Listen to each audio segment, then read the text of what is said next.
Good morning, আমি পূজা চলে এসেছি একটা ছোট্ট মিনি ব্লগ নিয়ে। এদিকে সকাল সকাল উঠে আমি রান্না চাপিয়ে দিয়েছি, আর এদিকে দেখো গোলুকে ওঠাবো, কিন্তু গোলু দেখো এখনো পর্যন্ত ওঠেনি। 10টা প্রায় বেজেই গিয়েছিল। তারপর ওর বাবাকে দেখে হাসতে হাসতে বাবার কোলে চেপে উঠে গেল।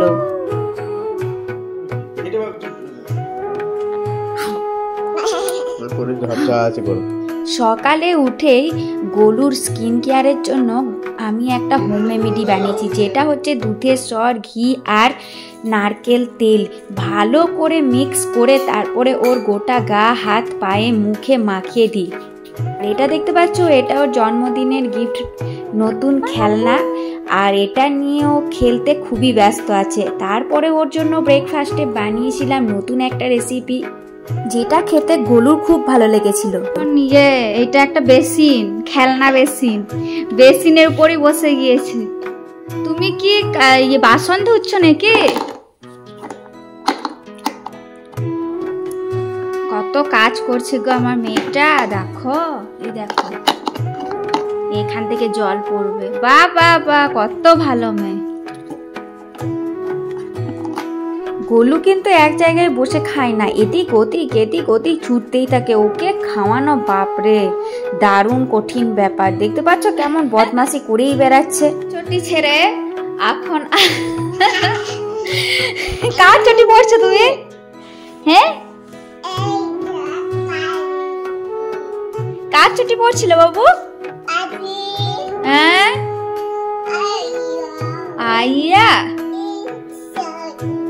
পড়েছে। বাবা রে, কত বড় চটি গো! তোমার থেকে চটিটাই বড় মনে হচ্ছে। বাবা রে, কি সুন্দর হাঁটছে গট গট করে, দেখো। হ্যাঁ, কার চটি? মায়ের। মায়ের। আজকে লাঞ্চে গোলুর ছিল ভাত, ডাল, ভেন্ডি ভাজা আর ফুলকপি আলু দিয়ে মাছের ঝোল, কিন্তু ওর খেতে 1 ঘন্টা লাগে, কারণ ও মুখের মধ্যে খাবার নিয়ে বসে থাকে। এদিকে সন্ধেবেলা গোলুর বাবা নিয়ে এসেছিল চাউমিন আর ফুলকপির মাঞ্চুরিয়ান, সেটা খেতে কিন্তু খুব ভালো ছিল। নিজের খাবার তো খাই না, দেখতে পাচ্ছ বড়দের খাবার খাওয়ার জন্য কেমন লাফাচ্ছে আর কান্নাকাটিও করছে, কি বলবো। তারপরে খাওয়া দাওয়া সেরে ওকে লবিতে নিয়ে গেলাম, ও সেখানে খুব ভালো খেলছিল। সেখান থেকে ফিরে এসে সন্ধ্যাবেলা বসে গেলাম মা মেয়েতে মিলে রুটি বানাতে। আজকের মতো এখানেই ভিডিওটা, দেখা হবে আবার পরে, টাটা। দেখো গোলু, দেখো কি করবে, করা করা। এ ভূতে কই?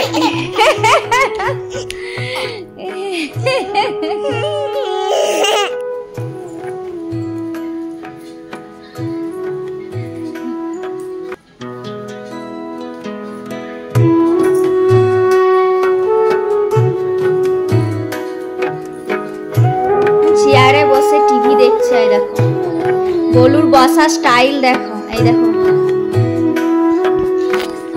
বাবু, চেয়ারটা দেবে আমাকে বসতে? আমাকে দেবে? হ্যাঁ, আমাকে দেবে বসতে? এ বাবু, দেখো বসা স্টাইল দেখো গোলু, মনে হচ্ছে হিরো বসে আছে।